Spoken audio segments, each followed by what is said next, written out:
my goodness. Madam President, oh, that means so much to me. Thank you for your friendship and your leadership. I have to tell all the members, I see, if I can take a personal privilege and refer to Madam President as CK, I see CK everywhere. She is in D.C. I see her out there fighting every day for the voices of everyone who deserves to be seen and heard. So thank you for those beautiful words. And it is so wonderful to be with so many friends today. You know, as CK said, as Madam President said, I am a very proud former, but I think of myself still as a current member of the National Bar Association, and I want to wish everyone congratulations on the 96th convention of this august organization. And so let me thank again President Hoffler, President-elect Judge Carlos Moore, for your leadership and for the leadership of everyone, because this is a membership of leaders. And, you know, we all have different reasons why we became lawyers, but a lot of the same reasons, which include the values that our parents and our community instilled in us, the injustice that we witnessed around the world and in our own world, and the heroes who inspired us. And for me, like many of you, it was a little bit of all of that.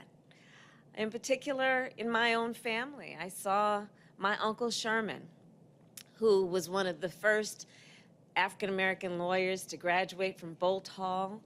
And, you know, Uncle Sherman, I remember, he was often the first that folks would call when they were facing a crisis or when people just couldn't make sense of a situation. Uncle Sherman was a lawyer. And in the spirit and with the training of this profession, he helped people. And they depended on him. And I saw that, and I watched that growing up. And I wanted to help people. I wanted to do that.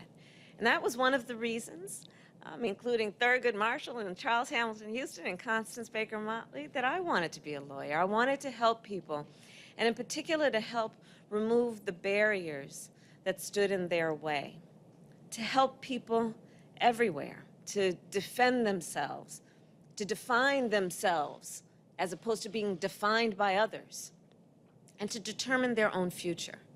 And I know this is something we all share, and it's what still drives us all today. And that is why, as Vice President, I am so proud to lead our administration's efforts on voting rights. And we all know the history of this issue. The National Bar Association, its members, and everything it represents played an integral role in shaping that history, the history of voting or the lack of voting in America. Because just think about it, when people were fighting against poll taxes, Black lawyers were there. When people were marching in the streets, registering voters in the South, Black lawyers were there. When blood was being shed on the Edmund Pettus Bridge, when the Voting Rights Act was passed, Black lawyers were there. It is our members, it is Black lawyers who helped to lead the fight for the right to vote. And today, it is they, it is we, who are leading the fight to defend that right. 1 million jobs have been created. Voters called for relief. They voted. And now HBCUs received $2.6 billion, and families are getting monthly child credits, child tax credit payments. Voters, well, they called for a national vaccination plan. They voted, and now more than 160 million Americans have been vaccinated. But I'll say, and I said this to Madam President, as an aside, and I say this to all of the members, the NBA leaders, if you know somebody who has not yet been vaccinated, please remind them. The vast majority of people who are in the hospital now, and almost everyone who has recently died from COVID, are unvaccinated. This is no joke. Now back to the voters, which include a lot of folks. Voters in 2020 also called for more diversity and representation in our judicial system. They demanded it, as did the NBA. And they voted, and now we have confirmed as an administration more Black women to be circuit court judges in just 6 months than any other administration in all of history. All that to say, the vote matters. But in the year 2021, 18 state legislatures so far have enacted 30 new laws that will make it more difficult to vote. And I believe they want to make it more difficult so that folks don't vote. Because just think about it. In the last election, voters were able to cast their ballots weeks before Election Day so they could make a plan to vote. With all of the burdens and the demands of life, they could make a plan to go and vote. They didn't have to just go on Election Day. Voters in the last election were able to cast their ballots by mail. Voters were able to drop their ballots in drop boxes.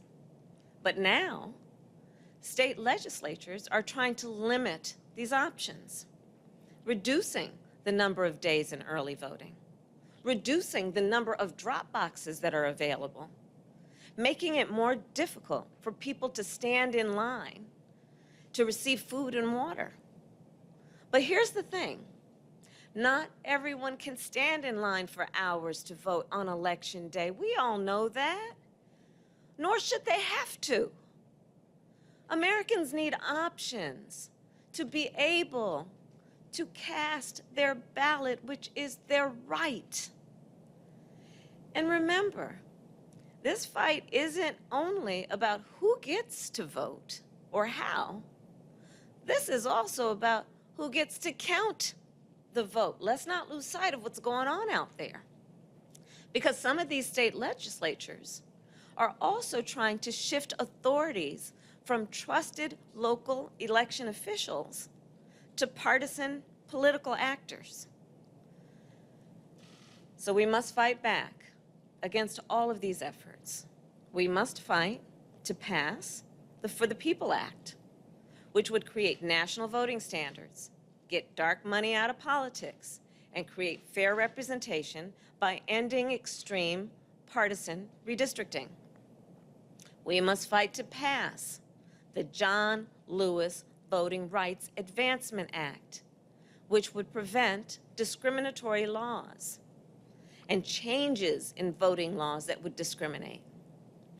We must fight, NBA, we must fight on many fronts, including our Department of Justice, which under the leadership of Associate Attorney General Vanita Gupta and Assistant Attorney General Kristen Clark, has said it will change anti-voter and challenge, and by challenging, hopefully change, anti-voter laws.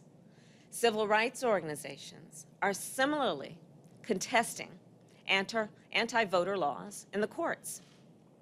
And lawyers, including many of you, are starting to plan now to mount massive voter protection programs for next year's election.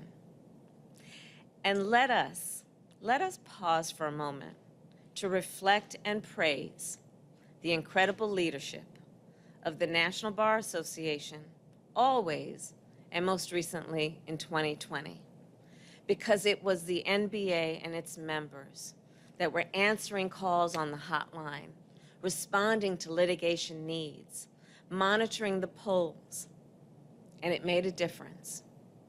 And so as we move forward, it's going to take all of us to ensure that all Americans can vote and have their vote counted in a fair and transparent process.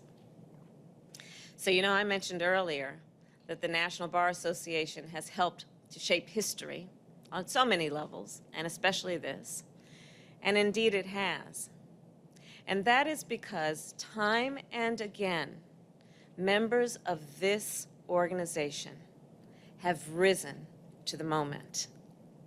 When Black lawyers were barred from joining other legal associations, the founders created this one, when people of color and poor people could not afford counsel.